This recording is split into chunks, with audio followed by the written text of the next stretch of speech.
Well, we're definitely not where we were. I'll admit that. No. We had peaked. I won't say exactly where we're at right now, but I will say we peaked. We were averaging about 20,000 a month for several months. That's awesome.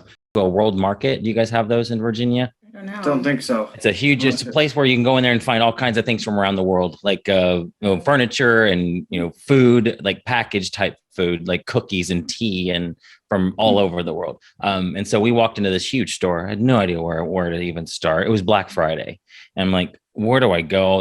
Everything's on sale. So I just prayed, Lord, show me the good stuff. Yeah. And I remember that prayer, and it wasn't like I heard an audible voice that said, go to the back of the store. I just kind of felt led to go to the back of the store. I had like a hunch. So I went to the back of the store, and there was a whole wall of tea. And the brand was called Tea Forte, Forte. It was all buy one, get one half off, which wasn't a huge sale. But when we started, and this was before reverse sourcing days, before we knew to do reverse sourcing, we just were scanning the barcodes, and we bought thousands of dollars worth of tea in that day. And we continued to sell that tea for a long time. But I'll show you where it is. Yes. Just having that confidence. And even when the whole day you might only get one thing, like go back the next day, keep going. Absolutely. I did take a couple of weeks off from sourcing because I was very nauseous in the beginning of the pregnancy, and right, you do get rusty after a while, like I did. So you got to keep it up. Yeah, and that's a good tip. So did you guys start with things around your house because you wanted to start this with no money down, or because you needed to, or we really wanted to learn how to do the model? Yeah, we were listening to every single podcast. Wow. So we'd hear what the things that Jim would talk about on the podcast and say, let's just start with what we see in the house. Yes. But there was no money down, and that's basically really what Haiti did. At that point, I was listening to the podcast. Okay. And we heard about replens, but not, we hadn't really started yet. Yeah, we knew we wanted to get both in and make it turn into a business and not just That's awesome. So how long have you been, when was that when you sold that first book? It was probably October 2019. Yeah. 2019. Okay. And do you mind sharing like what your sales are like right now? Last 30 days? Well, we're definitely not where we were. I'll admit that. No. We had peaked. I won't say exactly where we're at right now, but I will say we peaked. We were averaging about 20,000 a month for several months. That's awesome. So the reason I asked you, because it didn't matter what you say, whether you say it was 5,000 or 50,000 or 500,000 a month, it's the fact that you started with $0 and you're at 20-some thousand a month. That's incredible. And it is, right. It gives people hope that like, hey, I don't have to start this business with tens of thousands of dollars. You can if you want, but literally if you're sitting there and you're trying to scrimp, you need to, or you just want to, either you have to go the low risk route, or you need to, because you just don't have anything. You literally can grab things around your home like you did and see what sells, and stuff will sell it on Facebook Marketplace, sell it on eBay if you have to, or get that money, then pour it into Amazon, do the replens model. But I love that how you did that. I love your story, and love that you treated it as a business right from the beginning. It wasn't just you were just trying this thing, but you still started off small, but with the mindset of knowing that, hey, this is what we're doing. That's cool. Yep, absolutely. It was good because we needed to start where we were. Yeah. We needed to explore, because I've listened to the first few podcasts and I'm like, what are they talking about? It was an inspirational, but like I was saying earlier, it took me a long time to figure out what ASIN was.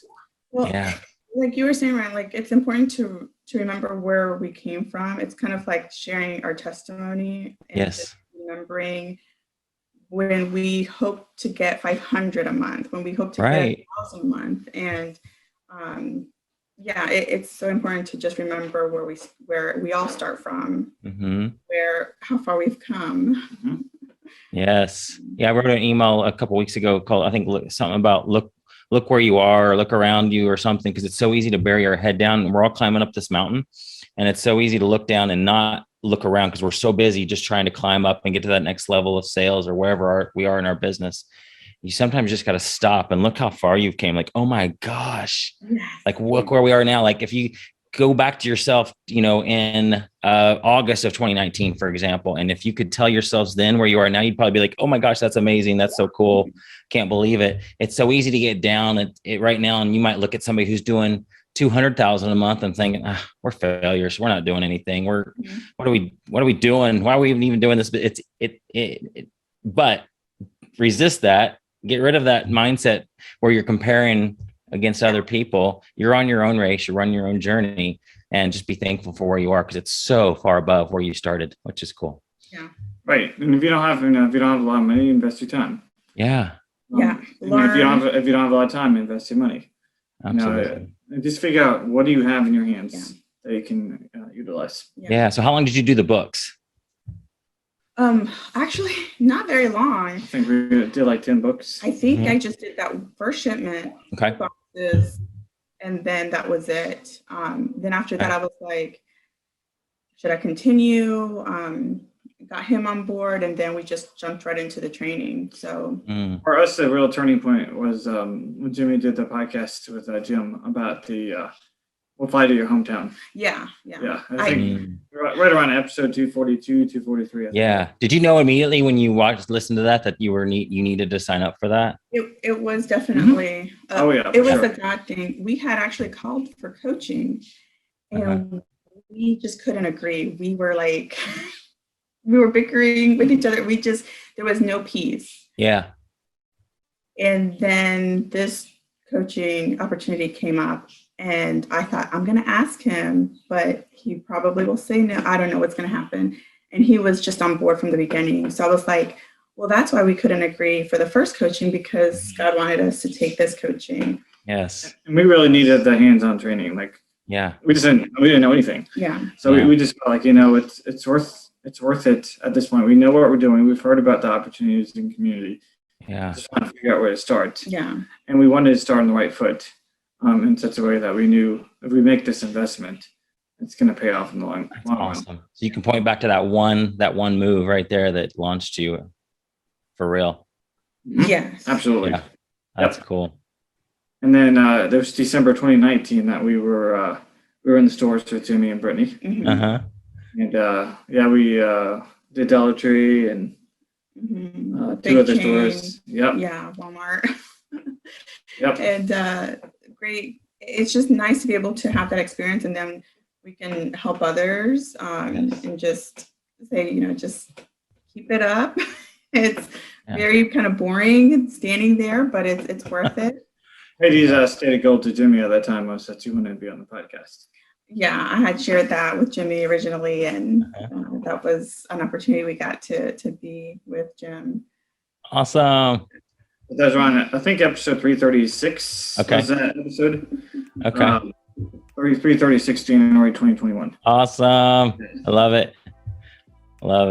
Very cool. I've been on his podcast too, and it's fun. It's just kind of like, wow. Because I got into this business because of Jim too. And it's like, to be on his podcast is like, wow, so cool, Yeah. And I heard your podcast with him in the beginning. And how you won that contest or whatever. Yep. That was like my turning point, just like your turning point with it was a big investment for me too. Yeah. And so that I can definitely point back to that as like the start of the journey. Mm-hmm. Oh, wow. So how long did you or tell me about that training with them in person? Was there a light bulb moment, or what did you feel like you got from that was like so changed your business? We learned the foundation for how to do reprints. Okay. So a lot of times you can do reprints and not know if you're doing it the right way. You could do it the wrong way for a long time. It's kind of like, I could put it this way. Let's say you have a really difficult homework assignment and you don't know if you're doing it right, and you do it all. And then the next day you get to class, you find out you did the whole thing wrong. It's lots of things you could have done differently. Yes. Definitely that way with math, right? Okay. If you can't do the math correctly, you do all your homework wrong. You just wasted it. Right. We knew that we wanted to do it the right way. We didn't want to waste our time. Yes. Yeah. So that was the value of the training right there. So make sure that we put all the foundations in place. So number one was all about sourcing the first day. Yeah. So we source about 75 products a day, 76 products. Wow. Hey, Ryan Rieger here. If you're looking for proven real strategies for making money online, then grab my book, Streams of Income. In it, I detail the 3 main ways to make money online. And these are strategies that students of mine all over the world are using to make real money. And the best part is these are strategies that you can get started with $0 and 0 experience. So if you'd like a free copy of my book, Streams of Income, check out the link in the description below.